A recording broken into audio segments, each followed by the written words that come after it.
The Force Unleashed is a dialogue game set in the Star Wars universe, telling the story of a secret apprentice of Darth Vader named Galen Marek, but known to everyone as Starkiller. These are two games that have absolutely nothing good in them, but everyone loves them anyway. Today, I'm going to tell you about a Jedi who was able to defeat Darth Vader twice, defeated the Emperor once, and could one-on-one destroy Star Destroyer. The game starts at the very beginning of the reign of the Galactic Empire. No organized resistance in the form of the Rebel Alliance has yet emerged, and Darth Vader is personally hunting for survivors after the announcement of the Order 66 Jedi. Imperial spies have tracked one of them down on Kashyyyk, a Wookiees planet where Imperial forces are engaged in fierce battles with the unruly woolly giants. The Dark Lord personally travels to Kashyyyk to destroy the Jedi Knight Kento Marek. He soon reaches his home and quickly disposes of him. But Darth Vader senses that Kento is not the primary target. The Force permeates everything around him, and Vader assumes that his teacher, perhaps one of the Order Masters, is hiding somewhere nearby. But to the Dark Lord's surprise, as he takes a swing with his lightsaber to kill the Jedi, the weapon is ripped from his hand by the Force. A small boy. This is Kento Marek's son, Galen. Darth Vader breaks the Jedi's neck right in front of the boy, and Imperial soldiers rush in. Seeing a lightsaber in the boy's hands, an officer orders him to open fire, but the Dark Lord, realizing that he has a Force-gifted boy in front of him who could become his apprentice, shields him from the stormtroopers' fire and kills them. Years pass, and Galen Marek learns from the Dark Lord and uses the Force. The dark side is so strong in the boy that Vader makes far-reaching plans to overthrow his teacher, Emperor Palpatine himself, with the help of his young apprentice. Palpatine must not learn of Galen Marek's existence. It would be seen as a betrayal. So Darth Vader hides him with all his might. Even his name must be erased, and from now on Galen is called Starkiller. After years of training, Starkiller enters the final testing phase before the battle with the Emperor. He must destroy several surviving Jedi. First in line is General Ram Kota. Vader's scouts have learnt of Jedi plans to destroy a strategically important Imperial shipyard. But to prevent the Emperor from finding out about his secret apprentice, Vader orders Starkiller to leave no witnesses and kill everyone in his path, both Jedi soldiers and Imperial stormtroopers. Starkiller heads to the hangar, but on the way, he's attacked by his personal mimic droid Proxy, in the guise of Obi-Wan Kenobi. Proxy has been helping Starkiller for years, and the two have actually become friends. But the primary goal of the droid's program is to kill Starkiller, and he attacks using the image and techniques of a different Jedi and Sith each time. Thus, Darth Vader's apprentice must always be ready to attack any enemy using any fighting style on lightsabers. After another defeat, Proxy sincerely apologizes to his master for failing to kill him again, but promises to try harder in the future. In a hangar near his ship Rogue Shadow, Starkiller meets his new pilot, a girl named Juno Eclipse, a gifted and young pilot who was personally chosen by Darth Vader for the mission. It's not a good match from the start, and Starkiller makes it clear that he's in charge. Rogue Shadow leaves the hangar of the still unfinished Superstar Destroyer Executor and makes a hyper jump to the shipyards above the planet Nar Shaddaa, while Starkiller and Juno study their target with Proxy. Ram Kota was a respected Jedi general during the Clone Wars, but he was skeptical of the clones themselves, and so his forces consisted of regular soldiers he personally selected. This saved him when Palpatine gave the clones Order 66, in the course of which the entire Order Jedi was destroyed, except for a few of its members. The Rogue Shadow comes out of hyperspace already during the battle. The General's diversionary force prepares to blow up the shipyard, and it is revealed that General Kota was trying to lure and kill Darth Vader himself. After breaking through the General's forces and Imperial stormtroopers, Starkiller reaches Ram Kota, who is very upset that months of attacks on Imperial targets have failed. Instead of a face-to-face meeting with the Dark Lord, he has to settle for a battle with some boy. During the battle, the General says he sees the future of Vader's apprentice. In the visions, Starkiller will not always obey the Dark Lord and will become the General's own apprentice. In a moment of insight, the Jedi loses concentration and Starkiller strikes, blinding Kota and dropping him from the shipyards to the planet's surface. The first target is destroyed. Starkiller picks up Rogue Shadow and the apprentice delivers the lightsaber of the defeated Jedi to his teacher and receives a new assignment. Starkiller's next target is the Mad Master Jedi Kazdan Paratus, who has settled on the junkyard planet Raxus Prime. Having survived Order 66, the Jedi has built a replica of the Jedi Temple on Coruscant from the wreckage of droids and ships on the junkyard planet, and has seated droids inside as if they were masters. Kazdan Paratus proves to be much stronger than Ram Kota, and despite this, Starkiller defeats the Mad Jedi Master. After another victory, Starkiller receives his final task before meeting the Emperor. Darth Vader orders Starkiller to kill Shaak Ti, one of the last surviving members of the Jedi High Council. Starkiller objects, as he is now ready to battle the Emperor, but Darth Vader stalls the young apprentice's enthusiasm. Shaak Ti hides on the planet Felucia. There she trains her young apprentice Maris Brood. When a Starkiller ship flies through Maris Brood's skies, Shaak Ti realizes she has been tracked and orders her apprentice to hide in the jungle and lay low. Maris wants to fight alongside her mentor, but Shaak Ti tells her not to.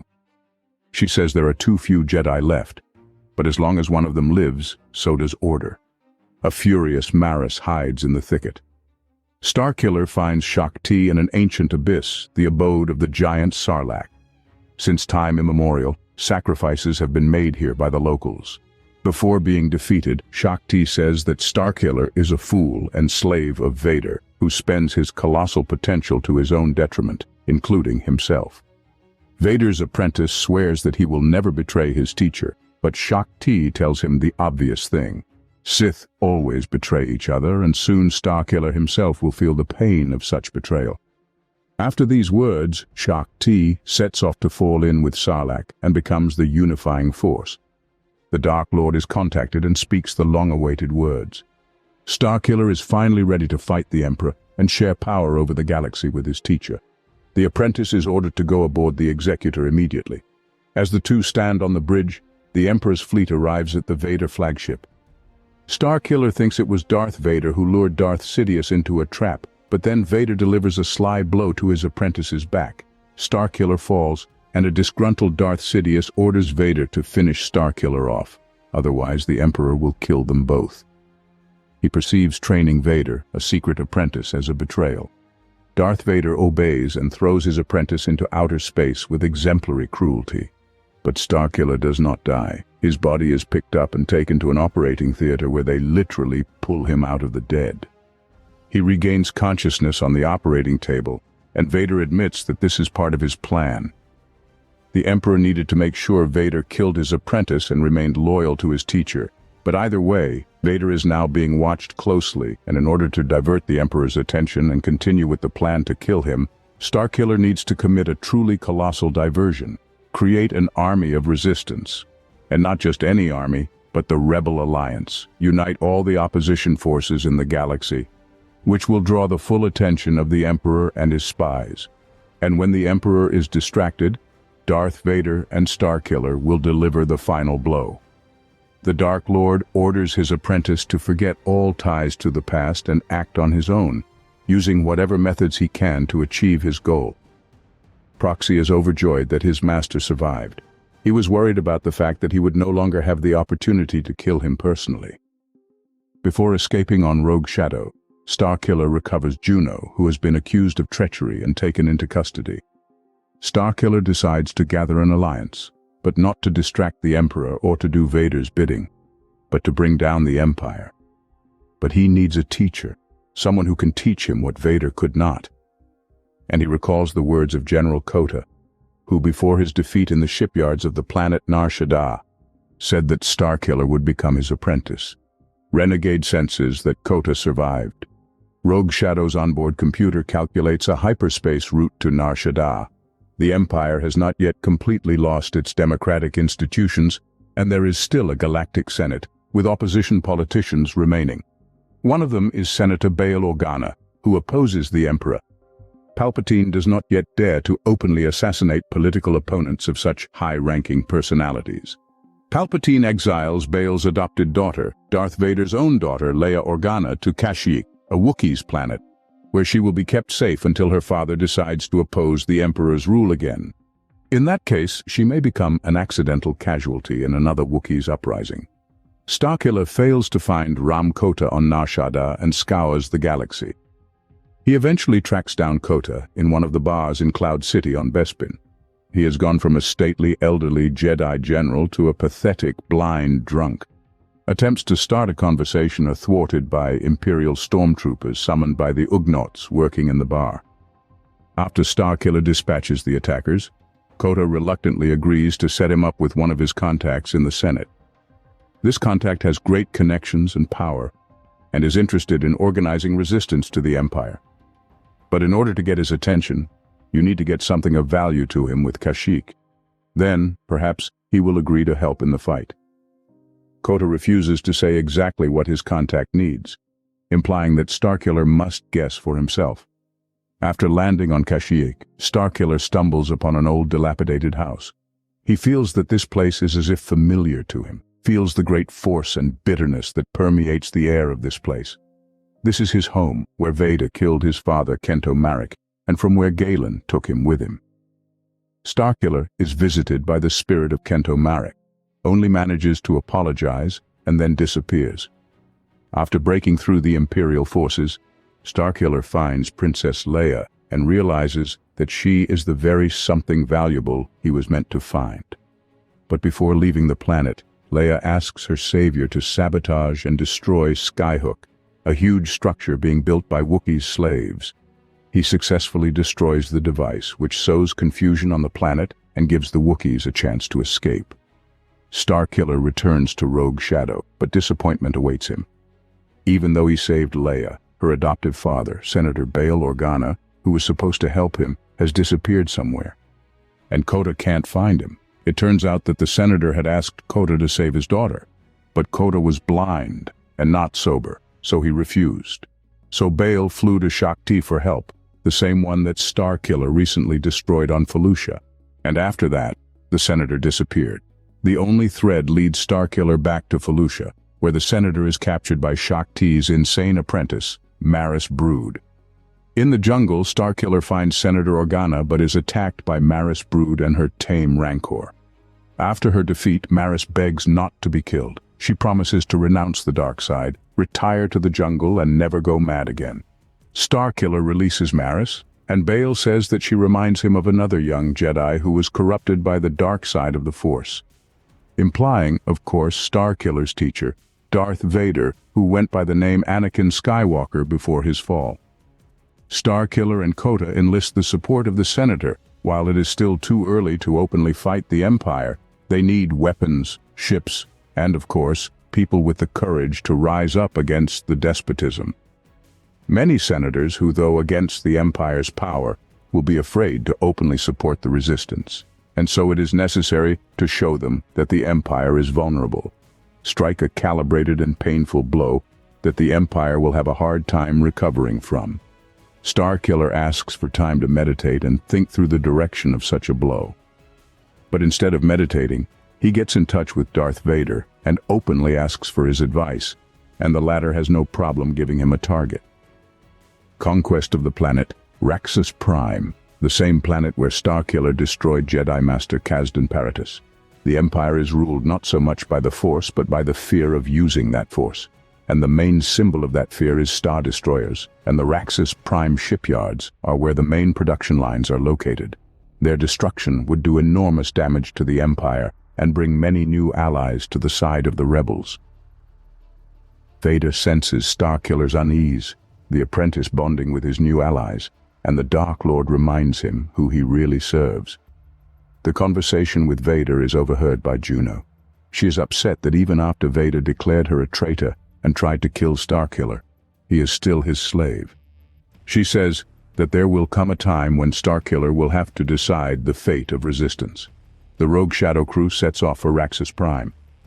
When Starkiller breaks through the hordes of Imperial stormtroopers, Proxy decides that now is the perfect moment to threaten his master. He attacks him, going through images and styles. Starkiller is easily defeated, as he has learnt all of them completely over the years of Proxy's attempts to defeat Starkiller. But here, the mimic droid still manages to surprise its host. He pulls out of the memory base the image of Darth Maul, a student of the Emperor himself, then Senator and later Chancellor Palpatine. Starkiller is in for a tough fight with the double-bladed lightsaber master. Starkiller then opens fire from the surface of the junkyard planet on the shipyard. At this point, a Star Destroyer arrives on Raxus Prime and fires on Starkiller's position. He asks to be removed, but Ramkota comes up with a foolproof plan similar to the hyperdrive of the Millennium Falcon, using the Force to smash the Star Destroyer against the planet. Starkiller still manages to drop victory on Raxus Prime, survives, and pulls Proxy out from under the rubble. The droid asks to be left behind because the wave from Star Destroyer's impact on the surface has severely damaged Proxy's processor and erased the primary program, and now the droid doesn't want to kill its master. The shocking and devastating attack on a crucial Imperial military facility instantly spreads across the galaxy.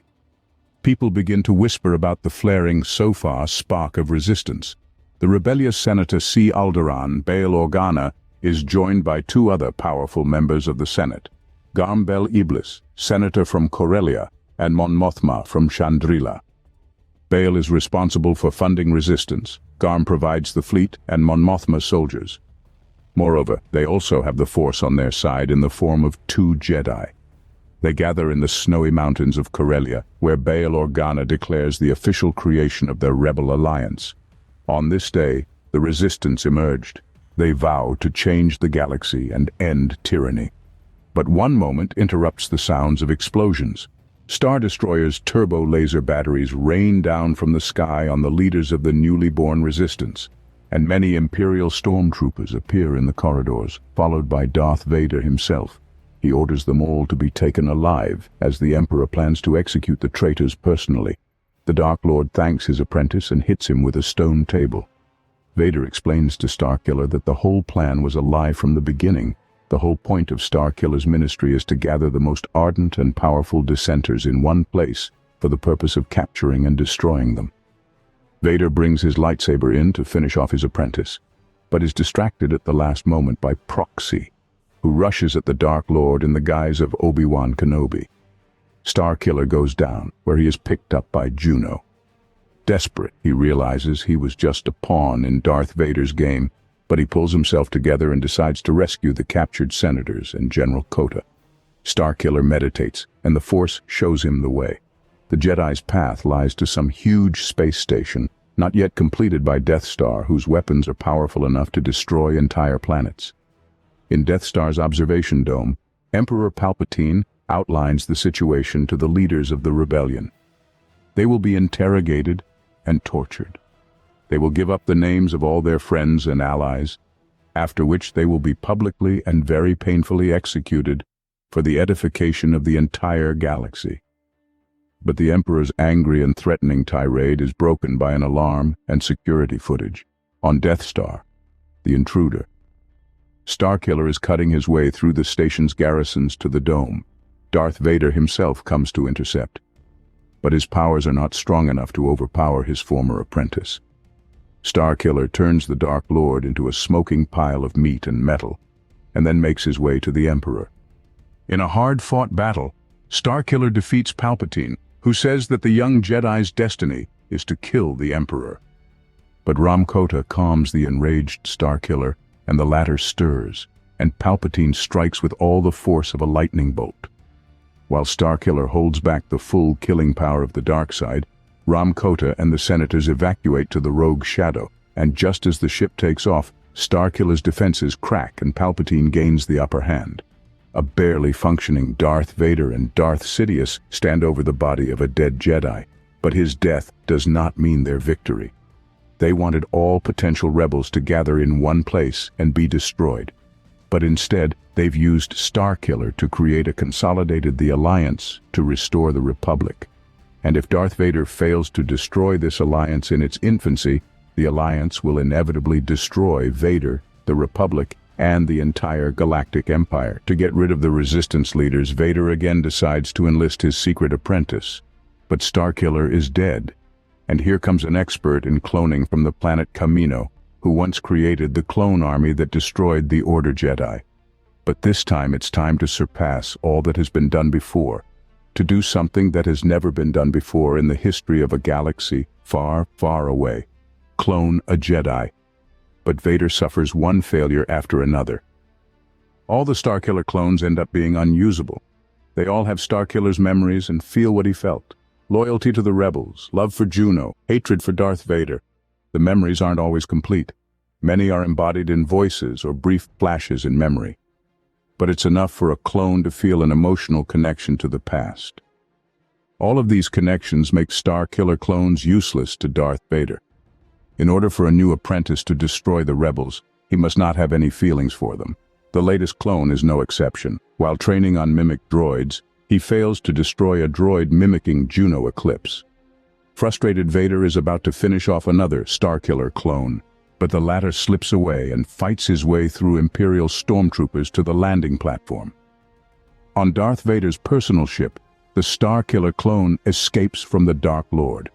Before his escape, Vader informs him that Starkiller's mentor, Jedi General Ram Kota, has been captured by the Imperials and is now on the planet Cato Neimoidia. That's where Starkiller goes first thing in the morning. The planet's viceroy, Baron, has Jedi as a gladiator and is testing him with all his might, unleashing on him all the beasts and fighters he can find in the arena. But the viceroy is running out of fighters. No one can defeat the blind Jedi. Starkiller makes his way to the arena. Baron is angry and orders the Gurog into the arena. A hugely oversized creature, one of the largest known in the galaxy. Baron's lackey informs him that the arena's supports and restraints have not been properly tested, and that the arena will not be able to contain such a huge monster. But Baron does not listen to him and unleashes Gurog on the Jedi. Just killing such a creature is not something even the mightiest Jedi can do. So Starkiller, on Kota's advice, gradually destroys the supporting pillars of the arena, and Gurog himself with his powerful blows does not contribute to the stability of the structure. As a result, the arena collapses. Gurog eats Baron alive, grabs Kota and falls down with part of the city, heading towards the planet's surface. Starkiller jumped after the creature, and after a longer struggle while falling, he was able to hurt the Gurog. He then used the Force to burst through the creature's torso, which caused the Gurog to release Kota from its grip. The two Jedi reclaim the rogue shadow and fly off with Cato Neimoidia. Once Kota is aboard, he begins to plan future plans to attack Imperial targets with the support of Starkiller. But then he discovers that it's not Starkiller at all, but his clone. Kota was unconvinced that he was a clone of Starkiller, believing it was impossible to duplicate a Force-sensitive template. It was time to act. But the clone remained committed to finding Juno and also stated that he simply needed a quiet place to meditate on his situation. Kota was enraged that Starkiller would not immediately commit to the rebellion, believing that the clone was putting one woman, Dagobah, and his own inner conflict above the needs of the galaxy. As soon as the clone hears the word Dagobah, he knows that's where he has to go. Meanwhile, on Kamino, Vader enlists the help of one of the most famous bounty hunters in the galaxy. He hires Boba Fett to find Juno Eclipse and bring her to Vader. Vader is sure that the Starkiller clone will surely come for her. The Dark Lord assures that the Empire will provide the hunter with any support he needs. On the planet Dagobah, the Starkiller clone meets Master Yoda. The old Jedi Master dwells near a cave of darkness, a place where beings sensitive to the Force can feel different things. Some come face to face with their deepest fears, while others see the future. Starkiller's clone is there waiting for both. Inside he is met by other unsuccessful Galen Marek clones, after which he sees Juno Eclipse being attacked by the Imperials. As the clone exits the cave, Yoda says that he must follow what he saw in the cave. The clone and Kota rush to rejoin the Rebel Alliance fleet. When they arrive, all seems calm. There has been and is no attack. But barely having boarded the Salvation, a ship commanded by Juno, the flotilla is attacked. Wandering the corridors of Salvation, the Jedi find a damaged proxy who warns them of an attack by bounty hunters. Boba Fett has captured Juno and is leading her to the hangar. The attack was so sudden and effective because Boba Fett brought an army of invisible assassin droids with him, and the Salvation defenders didn't stand a chance. The clone can't keep up with the bounty hunter. Boba Fett and his captive Juno leave the Salvation hangars on Slave One and fly to Kamino. General Kota orders the Alliance fleet to launch an attack on the planet Kamino, but it is obvious that Vader has trapped the clone and the rebels. As the fleet emerges from hyperspace, the rebels realize they have been expected. They suffer heavy losses, ships dying one by one, and the clone Starkiller offers to sacrifice the flagships in order to do serious damage to the clone factories on the planet Kamino. This will enable the landing operation to begin. Kota orders the crew to abandon ship, while the Starkiller clone remains on the bridge, clearing debris from the ship. The flagship hurtles towards the planet, Starkiller abandoning the ship just before it crashes, followed by a large explosion. The rebels fight their way into the clone factories while Starkiller searches for Juno and helps General Kota and his fighters get further and further away. The clone reaches the bays where its creation took place. There he sees many test tubes with the bodies of other Starkiller clones floating in them. There he meets Darth Vader, who pits dozens of clones against him, but no one is able to get the upper hand. Vader took Juno up in a telekinetic chokehold, demanding that Starkiller surrender to him in exchange for her life. Starkiller agreed, casting aside his lightsabers and dropping to his knees. With the clone in submission, Vader commanded Starkiller to locate and kill Ram Kota, embrace the dark side of the Force, and to hunt down and execute the rebel leaders upon the completion of his training. Failure to meet any of the Sith Lord's demands would result in Juno's death.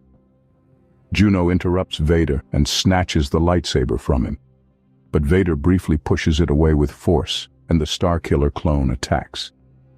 He puts all his anger into becoming a conduit for the dark side of the Force and Kamino thunderstorms, allowing him to strike Darth Vader a second time. General Kota and his fighters arrive.